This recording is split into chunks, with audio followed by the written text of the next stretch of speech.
নমস্কার বন্ধুরা, welcome to SB sport zone. তো এই ভিডিওতে আমরা আলোচনা করব মোহনবাগানকে নিয়ে ও ইস্ট বেঙ্গলকে নিয়ে। তো মোহনবাগানকে নিয়ে কিছু বড় আপডেট বেরিয়ে আসে, সেগুলো তোমাদেরকে এই ভিডিওতে জানাবো। ও ইস্ট বেঙ্গলকে নিয়ে একটা দুঃসংবাদ ও সুসংবাদ বেরিয়ে আসে, সেগুলো তোমাদেরকে এই ভিডিওতে জানাবো। এবং গোকুলাম কেরালা এফসি একজন স্প্যানিশ মিডফিল্ডারকে সাইন করেছে, সেসব নিয়ে তোমাদের সঙ্গে এই ভিডিওতে আলোচনা করবো। তো চলো বেশি দেরি না করে ভিডিওটা শুরু করা যাক।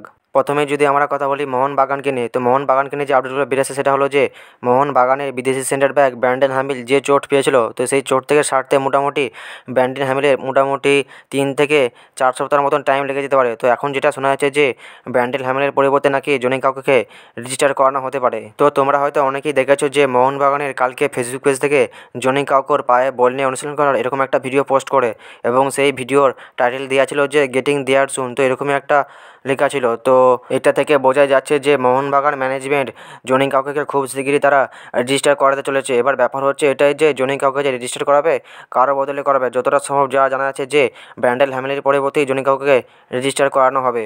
এরপর আমরা কথা বলবো মোহনবাগানের দুই প্লেয়ার আরমান্দো সাদিকু ও দীপক তাংরি। তো এদের দুজনেরই 4টে করে হলুদ কার্ড দেখার জন্য এরা সামনের ম্যাচ হায়দ্রাবাদ এফসির সঙ্গে যে ম্যাচ হতে চলেছে, তো সেই ম্যাচে এরা দুজন খেলতে পারবে না। তো এই ছিল মোহনবাগানকে নিয়ে এই কটা আপডেট তোমাদেরকে জানিয়ে দিলাম। তো এরপর আমরা কথা বলবো ইস্টবেঙ্গলকে নিয়ে। তো ইস্টবেঙ্গলকে নিয়ে যে আপডেট দুটো বেরিয়ে আছে সেটা হলো যে ইস্টবেঙ্গলের জন্য একটা ভালো আপডেট আছে ও একটা খারাপ আপডেট আছে। তো খারাপ আপডেটটা হলো যে ইস্টবেঙ্গলের মাঝমাঠের প্লেয়ার বিদেশি প্লেয়ার সাউল ক্রেসপো। তো সাউল ক্রেসপো যে চোট পেয়েছিল ডার্বি ম্যাচে, কিন্তু এখন সাউল ক্রেসপোকে নিয়ে যে আপডেটটা বেরিয়েছে সেটা হলো যে সাউল ক্রেসপোর প্রায় ম্যাচ ফিট হতে মোটামুটি টাইম লেগে যাবে 1 মাসের মতন। মোটামুটি 1 মাসের মতন টাইম লেগে যেতে পারে সাউল ক্রেসপোর ম্যাচ ফিট হতে।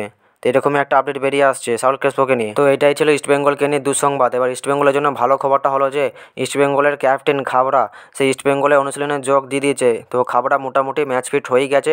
তো ইস্টবেঙ্গল ফ্যানেদের জন্য এটাই সুখবর যে তোমরা খুব তাড়াতাড়ি খাবড়াকে ম্যাচ খেলতে দেখতে পাবে। তো ইস্টবেঙ্গলকে নিয়ে এই আপডেটগুলো ছিল, এই আপডেটগুলো তোমাদেরকে জানিয়ে দিলাম। তো এরপর আমরা কথা বলবো আই লিগের ক্লাব গোকুলাম কেরালা এফসিকে নিয়ে। তো গোকুলাম কেরালা এফসিকে নিয়ে যে আপডেটটা বেরিয়ে আসে সেটা হলো যে গোকুলাম কেরালা এফসি একজন স্প্যানিশ অ্যাটাকিং মিডফিল্ডারকে সাইন করিয়ে নিয়েছে। প্লেয়ারটির নাম হলো জোনাথন ভিয়েরা। তো এই প্লেয়ারটিকে গোকুলাম কেরালা এফসি তাদের দলে সাইন করিয়ে নিয়েছে। তো এই ছিল আজকের কয়েকটা আপডেটগুলো তোমাদেরকে জানিয়ে দিলাম। তো এই ছিল আজকের ভিডিওটা যদি ভালো লাগে ভিডিওটা লাইক শেয়ার কমেন্ট অবশ্যই করে দিও। আমাদের চ্যানেলে যারা প্রথমবার এসেছো চ্যানেলটা অবশ্যই সাবস্ক্রাইব করে দিও।